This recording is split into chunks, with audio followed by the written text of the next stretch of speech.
قال الله سبحانه وتعالى: أعوذ بالله السميع العليم من الشيطان الرجيم من همزه ونفخه ونفسه بسم الله الرحمن الرحيم والسابقون الأولون من المهاجرين والأنصار والذين اتبعوهم بإحسان رضي الله عنهم ورضوا عنه وأعد لهم جنات تجري تحتها الأنهار خالدين فيها أبدا ذلك الفوز العظيم۔ سن 18 ہجری، سن 18 ذی الحجہ 35 ہجری، تیسرے خلیفہ راشد جناب عثمان بن عفان رضی اللہ تعالیٰ عنہ کا یوم شہادت ہے۔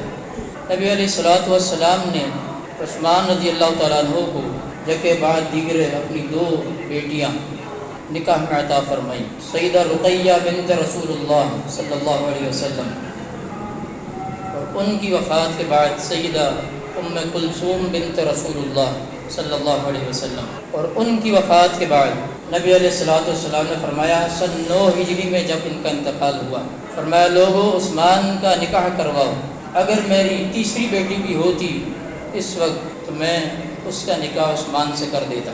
اسی حیثیت سے سیدنا عثمان غنی رضی اللہ تعالیٰ عنہ کو ذو النورین کہا جاتا ہے، 2 نور والے۔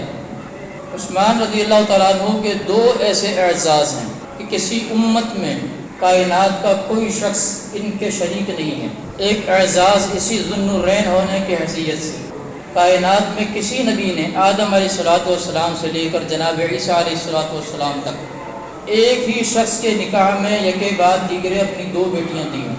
یہ اعزاز اور یہ شرف اگر عطا ہوا اس پوری کائنات میں تو اکیلے عثمان رضی اللہ تعالیٰ عنہ کو عطا ہوا۔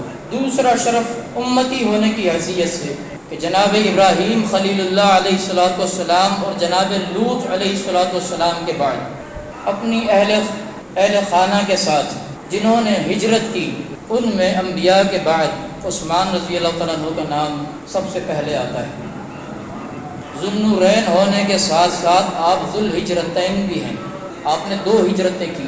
پہلی ہجرت نبی علیہ الصلوۃ والسلام کی پہلی بیٹی رقیہ بنت رسول اللہ صلی اللہ علیہ وسلم کے ساتھ سن 5 ہجری میں مشرکین مکہ کے ظلم و ستم سے تنگ آ کر حبشہ کی طرف اللہ کے نبی علیہ الصلوۃ والسلام کے حکم سے آپ نے ہجرت کی۔ اہل خانہ کے ساتھ ہجرت کرنے والے جناب ابراہیم علیہ السلام اور جناب لوط علیہ الصلوۃ والسلام کے بعد امتی ہونے کی حیثیت سے عثمان علیہ الصلوۃ والسلام کا پہلا نمبر ہے۔ یہ بھی آپ کا ایک بہت بڑا اعزاز اور ایک شرف ہے۔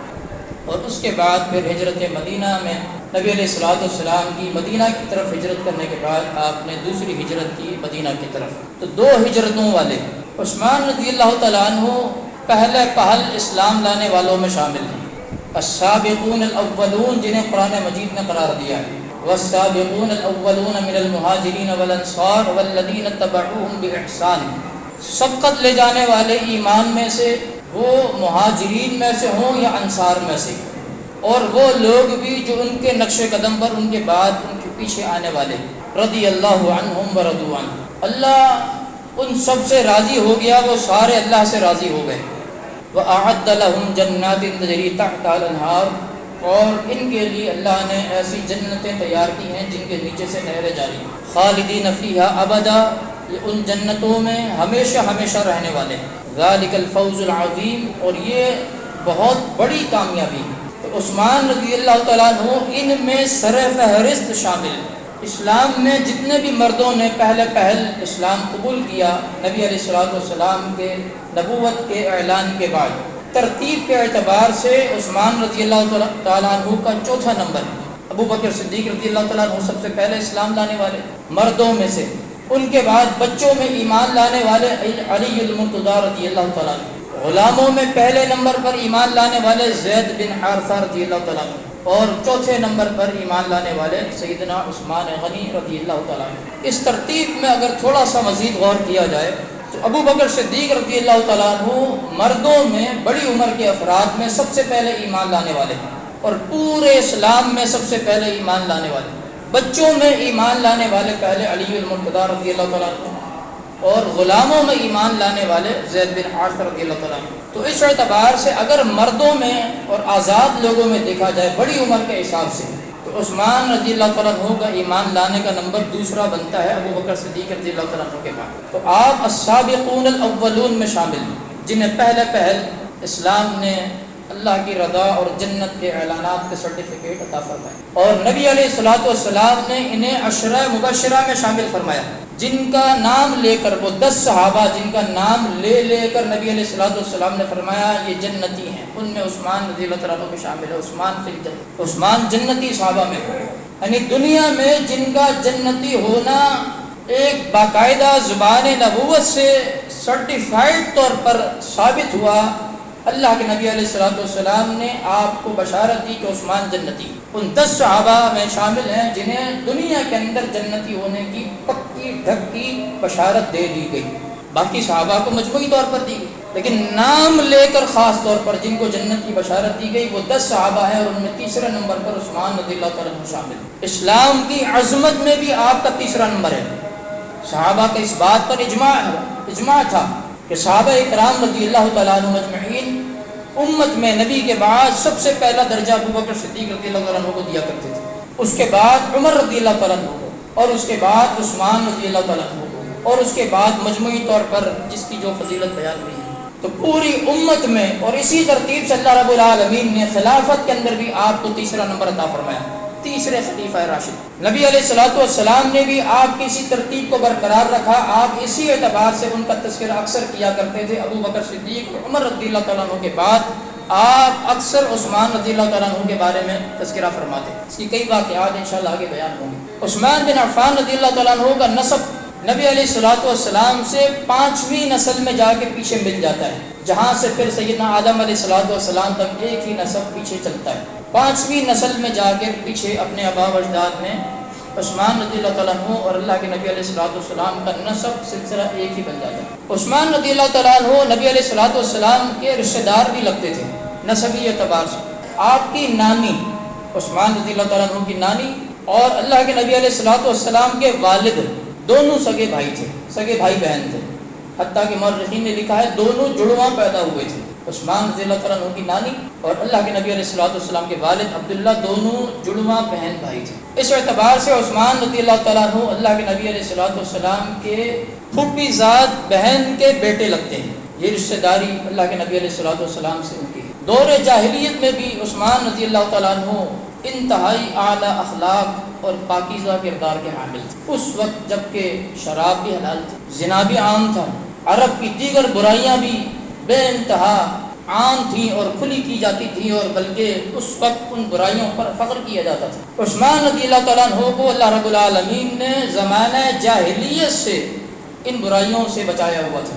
آپ نے کبھی شرک بھی نہیں کیا، آپ شرک سے ہمیشہ نفرت کرتے رہے۔ آپ نے کبھی زمانہ جاہلیت میں بھی شراب نہیں پی، آپ نے کبھی زمانہ جاہلیت میں بھی زنا نہیں کیا، آپ نے زمانہ جاہلیت میں بھی کبھی نہ گانا گایا نہ گانا سنا، جبکہ اس دور میں یہ برائی بھی بے انتہا عام تھی۔ حتیٰ کہ آپ اپنی شرمگاہ کو بھی بلا وجہ دیکھنا یا برہنہ ہونا گوارا نہیں کرتے تھے۔ ان کی حیا کے قصے اسلام سے پہلے بھی معروف تھے، اور اسلام نے تو اس پر تصدیق کی مہر ثبت کی ہے۔ اور نبی علیہ الصلوۃ والسلام عثمان رضی اللہ تعالیٰ عنہ کو اخلاق میں اپنے سے مشابہ قرار دیا کرتے تھے۔ آپ ایک دن اپنی بیٹی رقیہ کے گھر تشریف لے گئے، ابھی نئی شادی ہوئی تھی، دیکھا گھر میں داخل ہوئے، بیٹی عثمان رضی اللہ تعالیٰ عنہ کا سر دھلا رہی ہے، اپنے شوہر کا سر دھلا رہی ہے۔ فرمایا بیٹی عثمان کا خیال کرنا، یہ اخلاق میں مجھ سے سب سے زیادہ مشابہ ہے، یعنی وہ ساری برائیاں جن سے اللہ تعالیٰ اپنے نبی کو محفوظ فرماتا ہے، زمانہ جاہلیت میں بھی اللہ نے عثمان کو بھی ان برائیوں سے محفوظ رکھا ہوا تھا۔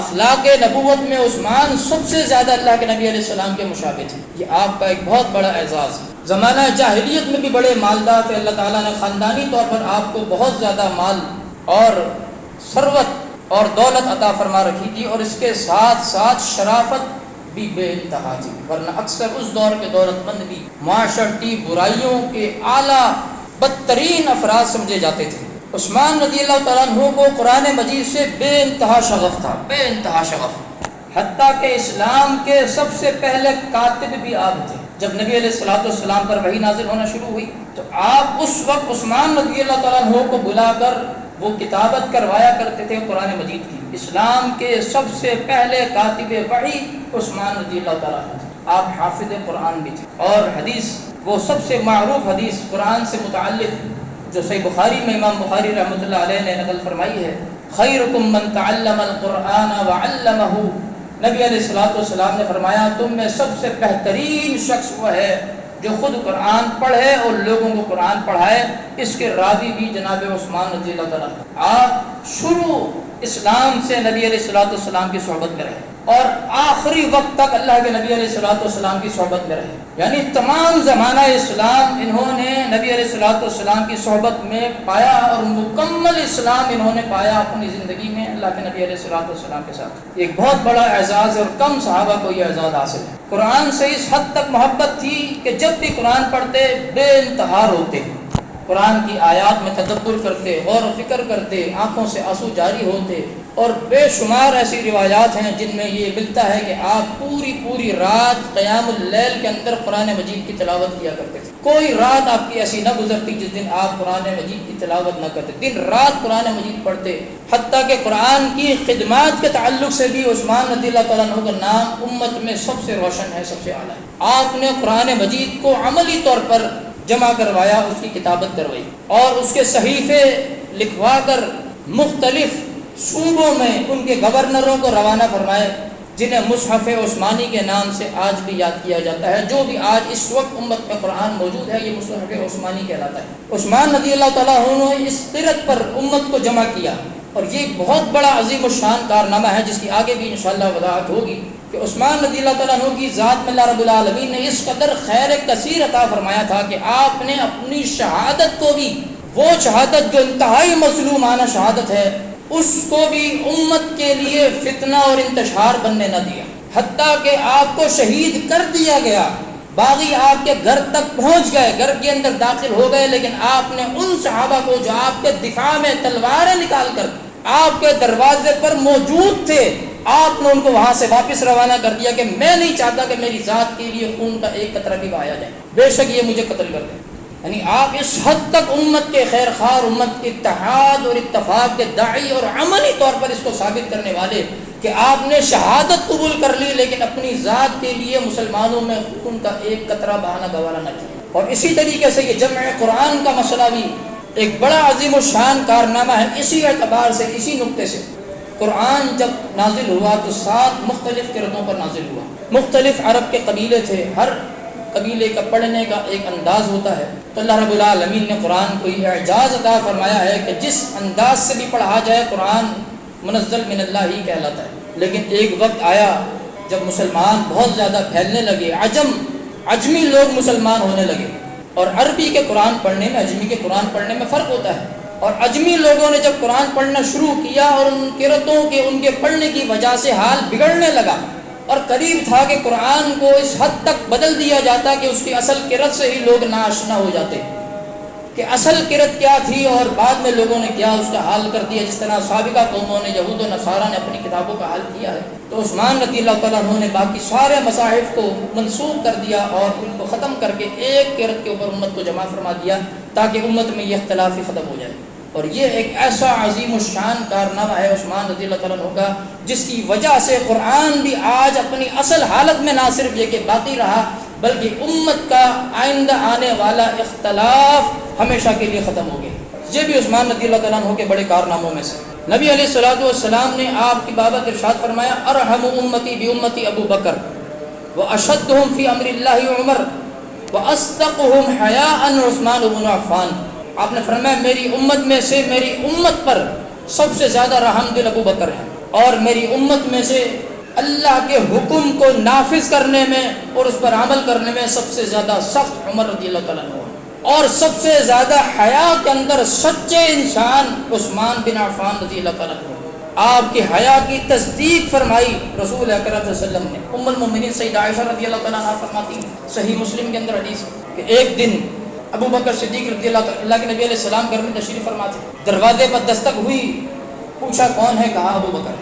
کہا اجازت دو آنے کی، آپ آئے، نبی علیہ السلام جیسے بیٹھے تھے ویسے ہی بیٹھے رہے، باتیں ہوتی رہی، کچھ دیر پھر دستک ہوئی، عمر رضی اللہ تعالیٰ عنہ تشریف لائے، آپ کو بھی اجازت دے گئی، نبی علیہ السلام نے اپنے بیٹھنے کا انداز تبدیل نہ کیا، کچھ دیر کے بعد پھر دستک ہوئی، پوچھا کون ہے، کہا عثمان ہے۔ جب عثمان کا نام سنا نبی علیہ السلام اپنے پہلو کو سمٹ کر کپڑا سیدھا کر کے پیروں کو اچھی طرح ڈھک کر سیدھے ہو کر بیٹھ گئے، ان کو اجازت دی گئی، پھر گفتگو شروع ہوئی۔ جب چلے گئے ام المومنین عائشہ رضی اللہ تعالیٰ عنہا فرماتی مجھے بڑا تعجب ہوا، ابو بکر آئے، عمر آئے، آپ نے کوئی حرکت نہ کی، پہلو کو درست نہ کیا، لیکن جیسے ہی عثمان کا نام سنا آپ نے اپنے پہلو کو درست کر لیا، آپ کی رانوں سے کپڑا ہٹا ہوا تھا، آپ نے کپڑے کو درست کیا، پورا کر لیا۔ فرمایا عائشہ الا استحیی من رجل تستحیی منہ الملائکہ، عائشہ میں اس آدمی سے حیا کیوں نہ کروں کہ جس سے آسمان کے فرشتے بھی حیا کرتے ہیں۔ یہ وہ عثمان کی حیا کا یہ عالم تھا کہ آسمان کے فرشتے بھی عثمان کی حیا کی لاج رکھتے تھے، اسی وجہ سے خود امام الانبیاء خاتم النبیین صلی اللہ علیہ وسلم بھی عثمان کی حیا کی لاج رکھتے تھے۔ یہ عثمان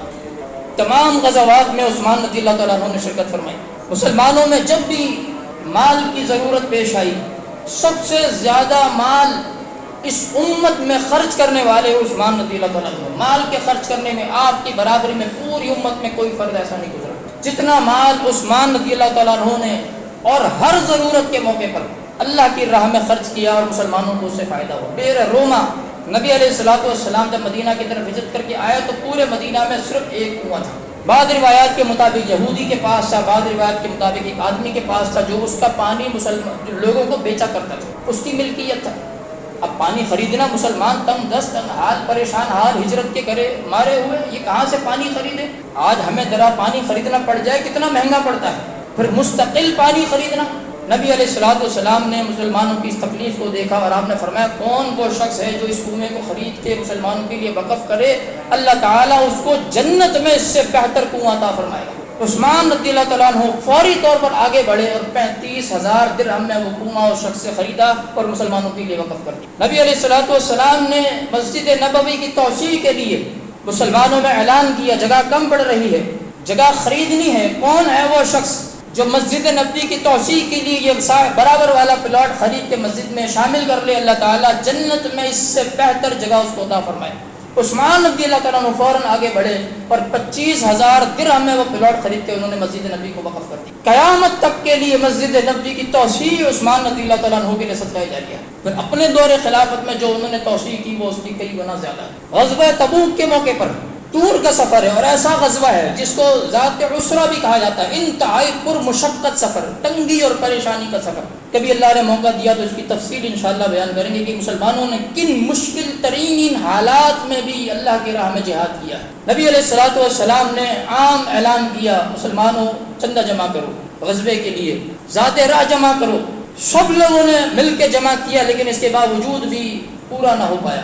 نبی علیہ الصلوۃ والسلام بار بار فرماتے جاتے ہیں کون ہے جو اللہ کی راہ میں مال خرچ کرے اس کے لیے جنت کا وعدہ ہے۔ عثمان رضی اللہ تعالیٰ عنہ نے مختلف اعلانات پر نبی علیہ الصلوۃ والسلام کے بار بار جنت کی بشارت کے ساتھ ساتھ آپ مزید تعاون بڑھاتے جاتے حتیٰ کہ آپ نے 940 اونٹ ساز و سامان کے ساتھ، زیادہ سفر کے ساتھ، ان کی جو اونٹ کے اوپر جو پالان لدا ہوتا ہے اس کے ساتھ 940 اونٹ اور 60 گھوڑے تربیت یافتہ 1000 کی تعداد میں کل ملا کے اللہ کی راہ میں اس وقت وقف کیے، اور 5.5 کلو سونا، 1000 دینار کے سکے، 1000 دینار سکوں کی شکل میں 5.5 کلو سونا اسی وقت ایک ہی مجلس میں اللہ کے نبی علیہ الصلوۃ والسلام کی آغوش میں لا کے عثمان رضی اللہ تعالیٰ عنہ نے ڈالا، اور اللہ کے نبی علیہ السلام عثمان کے دیے ہوئے سکوں کو اچھالتے جاتے، خوشی سے آپ کے چہرے کا رنگ تبدیل ہو گیا، رنگ نکھر گیا، اور آپ فرماتے عثمان ما ضر عثمان ما عمل بعد اليوم، عثمان آج کے بعد کوئی عمل نہ کر، جنت تیرے لیے پکی ہو چکی ہے۔ اس ایک موقع پر کئی مرتبہ اللہ کے نبی علیہ السلام نے عثمان رضی اللہ تعالیٰ عنہ کو جنت کی بشارت عطا فرمائی۔ یہ وہ واحد صحابی ہیں جن کو زندگی میں کئی مواقع پر نبی علیہ السلام نے جنت کی بشارت عطا فرمائی، بار بار عثمان جنتی، بار بار عثمان جنتی۔ بیعت رضوان کے موقع پر نبی علیہ الصلوۃ والسلام نے جب مشرکین نے مکہ نے افواہ اڑا دی صلح حدیبیہ کے موقع پر، اس سے پہلے جب آپ عمرے کی نیت کے لیے مکہ تشریف لے گئے، عثمان رضی اللہ تعالیٰ عنہ کو وفد کے ساتھ بھیجا، جاؤ مشرکین مکہ سے معاہدہ کرو اللہ کے نبی علیہ الصلوۃ والسلام جو ہے عمرے کی نیت سے آئے ہیں، کسی لڑائی کی نیت سے نہیں آئے. ہم احرام کی حالت میں ہیں، عمرہ کرنا چاہتے ہیں، عمرے کی اجازت دیجیے، ہم عمرہ کر کے واپس چلے جائیں گے. مکہ والوں نے روک دیا. عثمان رضی اللہ تعالیٰ عنہ کو ان سے بات کرنے کے لیے بھیجا. کچھ وقت کے بعد عثمان رضی اللہ تعالیٰ عنہ کی شہادت کی افواہ اڑا دی گئی. عثمان رضی اللہ تعالیٰ عنہ کو مکہ میں کافروں نے شہید کر دیا. نبی علیہ الصلوۃ والسلام نے عثمان رضی اللہ تعالیٰ عنہ کی شہادت کا بدلہ لینے کے لیے 1400 صحابہ اس وقت موجود ہیں جن ایک درخت کے نیچے، جس کا ذکر قرآن مجید کے اندر اللہ رب العالمین نے کیا. لقد رضی اللہ عن المؤمنین اذ یبایعونک تحت الشجرہ فعلم ما فی قلوبہم فانزل السکینۃ علیہم واثابہم فتحا قریبا. اللہ تعالیٰ ان سارے مومنین سے راضی ہو گیا جنہوں نے اس درخت کے نیچے بیعت کی. اللہ نے فعلم ما فی قلوبہم، جان لیا جو کچھ ان کے دلوں کے اندر تھا، یعنی ایمان، تقوی، اللہ کی راہ میں لڑنے کا جذبہ، اپنے ایک صحابی کی شہادت کا بدلہ لینے کا جذبہ. عثمان رضی اللہ تعالیٰ عنہ کی شہادت کا بدلہ لینے کے لیے ان کی جھوٹی افواہ کی بنیاد پر اللہ رب العالمین نے، مومنین نے جو بیعت کی 1400 صحابہ کے لیے اپنی رضا کا اعلان فرما دیا. بعد میں یہ افواہ جھوٹی ثابت ہوئی، عثمان رضی اللہ تعالیٰ عنہ صحیح سالم ثابت آ گئی. لیکن ان کی ذات کی برکت ذرا دیکھیں. عثمان رضی اللہ تعالیٰ عنہ کی ذات کی برکت یہ ہے کہ اللہ نے آپ کی وجہ سے 1400 صحابہ کو اپنی رضا کا اعلان فرما دیا. کس قدر عثمان رضی اللہ تعالیٰ عنہ کی ذات بابرکت ہے. آپ کی شہادت سبائیوں کے ہاتھوں، عبداللہ بن سبا کی اولاد جنہوں نے مدینہ کے اندر انتشار پیدا کیا اور ناحق ظلماً عثمان رضی اللہ تعالیٰ عنہ کے خلاف بغاوت کی اور کچھ جھوٹے الزام ان کے اوپر لگائے گئے خلافت کی کوتاہی کے تعلق سے، جو کہ سراسر تاریخ میں ثابت ہے کہ وہ سارے جھوٹے الزام تھے. اس لیے کہ عثمان رضی اللہ تعالیٰ عنہ کی عظیم المرتبہ صحابی، جلیل القدر صحابی، وجہ صرف یہ ہے کہ نبی علیہ الصلوۃ والسلام نے عثمان رضی اللہ تعالیٰ عنہ کی شہادت کی اطلاع اور بشارت پہلے ہی دے دی تھی. کئی مواقع ہیں نبی علیہ الصلوۃ والسلام ایک مرتبہ احد پہاڑ کے اوپر چڑھے، صحیح بخاری کے اندر حدیث موجود. آپ کے ساتھ ابو بکر بھی ہیں، عمر بھی ہیں، عثمان بھی ہیں. کئی ایسے واقعات میں نے آپ کو کہا نبی علیہ الصلوۃ والسلام نے ابو بکر، عمر اور عثمان کا ہمیشہ ساتھ تذکرہ کیا، جیسے ام المؤمنین عائشہ رضی اللہ عنہا والی حدیث بھی ہم نے سنی. اس کے علاوہ کئی مواقع تینوں جلیل المرتبہ صحابی نبی علیہ الصلوۃ والسلام کے ساتھ موجود ہیں. آپ احد پہاڑ کے اوپر چڑھ رہے ہیں، پہاڑ کے اوپر لرزہ طاری ہو چکا کہ ایسے عظیم المرتبہ شخصیات میرے اوپر موجود ہیں. خوف سے کانپنے لگا، لرزنے لگا. آپ نے زور سے اپنا پاؤں اس کے اوپر مارا اور کہا اسکن احد، احد ٹھہر جا، تھم جا. فلیس علیک الا نبی و شہید و صدیق و شہیدان. احد ٹھہر جا کہ تیرے اوپر ایک نبی، ایک صدیق اور 2 شہید کھڑے ہیں.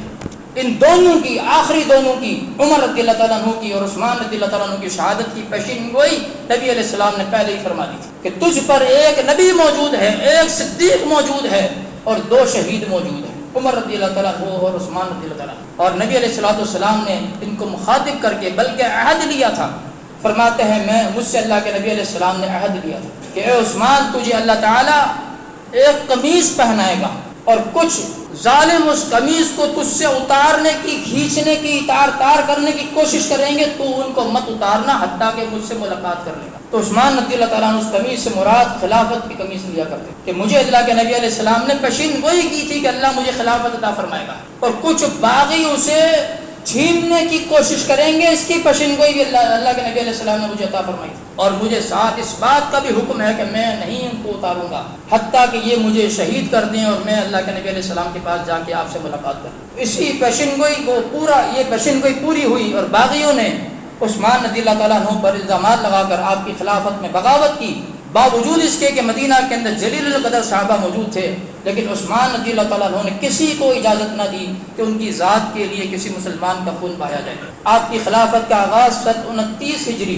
عمر رضی اللہ تعالیٰ عنہ کی شہادت کے بعد سن 29 ذی الحجہ 23 ہجری میں ہوا، اور آپ کی خلافت کا اختتام آپ کی شہادت پر 35 ہجری میں ہوا، اور 12 سال میں 12 دن کم، یعنی ذی الحجہ کے مہینے میں ہی آپ کو، ذی الحجہ کی آخری تاریخ سے پہلے آپ کو خلافت عطا ہوئی، اور ذی الحجہ کے ہی اختتام میں آپ کی خلافت ختم ہوئی، آپ کی شہادت ہوئی. اور اس انداز سے ہوئی کہ آپ گھر کے اندر موجود ہیں، آپ کے سامنے قرآن مجید کا نسخہ موجود ہے، اور ظالموں نے تلوار مار کر، پہلے گلا دبا کر، پھر آپ کے ہاتھ کو شہید کیا، پھر آپ کے باقی جسم کو تلواروں سے کاٹا گیا، حتیٰ کہ آپ کی بیوی نائلہ جو اس وقت آپ کے ساتھ تھی ان کے بھی ہاتھ کو کاٹا گیا، ان کی شرمگاہ پر نیزہ مارا گیا، ان کو شہید کیا گیا۔ اس طریقے سے یہ عثمان بن عفان رضی اللہ تعالیٰ عنہ اللہ کی راہ میں ہمیشہ کے لیے جام شہادت نوش فرما گئے۔ آپ روزے کی حالت میں تھے، ایک رات پہلے آپ نے خواب دیکھا، فرمایا میں نے خواب میں دیکھا ہے کہ اللہ کے نبی علیہ السلام آئے ہیں۔ پھر اسی واقعے کی تصدیق، فرمایا اللہ کے نبی علیہ السلام آئے ہیں، ابو بکر صدیق ساتھ موجود ہیں، عمر رضی اللہ تعالیٰ عنہ ساتھ موجود ہیں، اور فرما رہے ہیں عثمان غم نہ کرو، آج کے روزے کی افطاری تم نے ہمارے ساتھ کرنی ہے۔ جمعے کا دن تھا، عصر کی نماز کے بعد مغرب کی نماز سے پہلے افطاری کا جو وقت ہوتا ہے اور یہی قبولیت کا جو وقت ہوتا ہے، اس وقت عثمان رضی اللہ تعالیٰ عنہ کی شہادت ہوئی اور افطاری سیدھا جا کے اللہ کے نبی علیہ الصلوۃ والسلام کے ساتھ کی۔ یہ وہ مظلوم صحابی عثمان رضی اللہ تعالیٰ عنہ جس کی امت پر اتنے احسانات ہیں، اگر ساری امت جمع ہو جائے اور قیامت تک کے لیے بھی عثمان رضی اللہ تعالیٰ عنہ کے احسانات کا اگر بدلہ چکانا چاہے تو احسان کا بدلہ نہیں چکا سکتی۔ اللہ تعالیٰ آپ سے راضی ہو، آپ اللہ سے راضی ہوں، اللہ تعالیٰ ہمیں آپ کے نقش قدم پر چلنے کی توفیق عطا فرمائے۔ سبحان ربک رب العزۃ عما یصفون وسلام علی المرسلین والحمد للہ رب العالمین۔